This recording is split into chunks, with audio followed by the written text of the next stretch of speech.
안녕하세요. 나라사랑 독도사랑 NTSTV입니다. 울릉도 앞바다에 금괴를 가득 실은 러시아 배가 침몰해 있다는 뉴스를 보신 적이 있으신가요? 배 이름은 바로 드미트리 돈스코이. 이 배는 1300년대 러시아 국가 영웅인 드미트리 돈스코이에서 이름을 가져온 러시아 발트 함대 소속의 장갑 순양함이었습니다.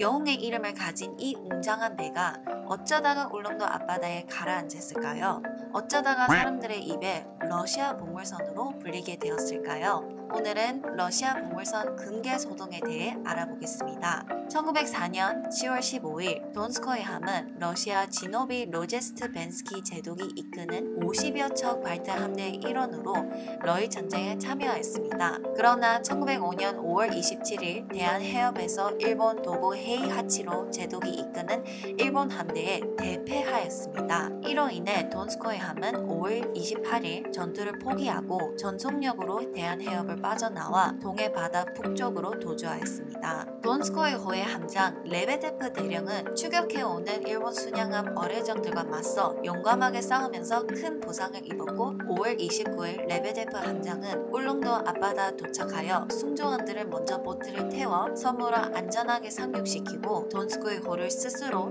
침몰시킨 후 배와 운명을 같이 했습니다. 이를 통해 돈스코이 함장은 일본의 끈질긴 한복 권유를 뿌리치고 결사항전으로 맞선 영웅적인 행동이 오늘날에도 러시아 해군의 귀감이 되고 있습니다. 그런데 돈스코이 함이 어떻게 금괴를 가득 실은 보물선이라고 알려지게 되었을까요? 당초 금괴는 1905년 5월 28일 일본 함대의 공격을 받아 대마도 근해에서 침몰한 나이모프 함에 실려 있었다고 전해지고 있습니다. 그래서 1980년 일본 해양개발 주식회사가 나이모프호 보물 인양 작업을 했지만 약 24조 원에 달하는 금괴를 찾을 수가 없었습니다. 이렇게 되자 보물선에 대한 관심은 울릉도 앞바다로 옮겨지게 됩니다. 왜냐하면 나이모프호가 완전히 침몰하기 직전에 약 200톤 금괴를 돈스코이호로 옮겨 실었다는 이야기가 회자되었기 때문이죠. 울릉군지에 따르면 울릉도 주민들이 당시 부상을 입은 러시아 배 병사들을 구조해 주었더니 저 배 안에 금이 엄청 많다고 손짓으로 알려주었다고 합니다. 그를 뒷받침하듯이 독도 의용수비대 홍순칠 대장의 할아버지인 홍재현은 러시아 함장으로부터 감사의 표시로 금화가 가득 든 청동 주전자를 선물 받았다고 합니다. 훗날 홍순칠 대장의 금화가 가득했던 청동 주전자를 국립중앙박물관에 기증 소장되어 있습니다.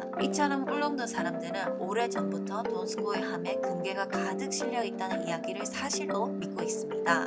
여담으로 1999년 한국은 암울한 시기였습니다. IMF로부터 구제금융을 받게 되어 전 국민 금모으기 운동이 전개되었던 시절 정부는 동해 바다 보물선 프로젝트를 통해 국민들에게 희망을 줄 수 있다고 판단하였습니다. 침몰된 러시아 배 인양 및 발굴 승인 신청 문서에 금괴류 500kg 추정 가치 50억 원이 기재되어 있을 정도였습니다. 그래서 4년간의 탐사를 한 2003년 동아건설은 울릉도 저동 앞바다 수심 400m 지점에서 침몰된 러시아 배를 발견하고 함포, 속삭포, 조타기, 전산기, 후각판 발코니와 선체 측면 등의 촬영에 성공했다라고 발표했지만 금괴는 찾지 못했습니다. 그로부터 15년 후 2018년 7월 17일 신일그룹이 돈스코이 선체를 울릉도 앞바다에서 발견했다고 발표하였습니다. 당시 언론들은 113년 만에 발견된 150조를 품은 보물선을 찾았다라고 보도하면서 국민들의 기대감을 높였지만 이것이 신일그룹이라는 회사명으로 주가 조작을 하고 이득을 취하기 위한 사기 사건으로 판명되면서 110년 역사의 보물선은 아직도 그 실체를 드러내지 못하고 있습니다. 수많은 금이 실려 있다고 회자되고 있는 이 드미트리 돈스코이 함은 언제쯤 인양되어 그 실체를 드러낼까요?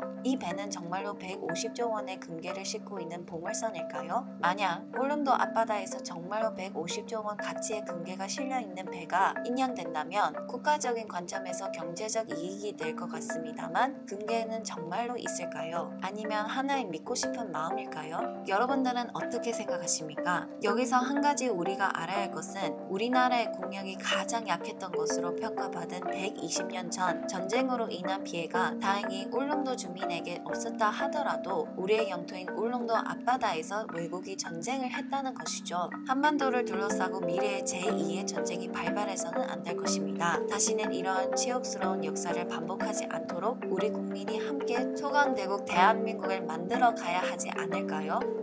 나라사랑 독도사랑이었습니다. 시청해주셔서 감사합니다.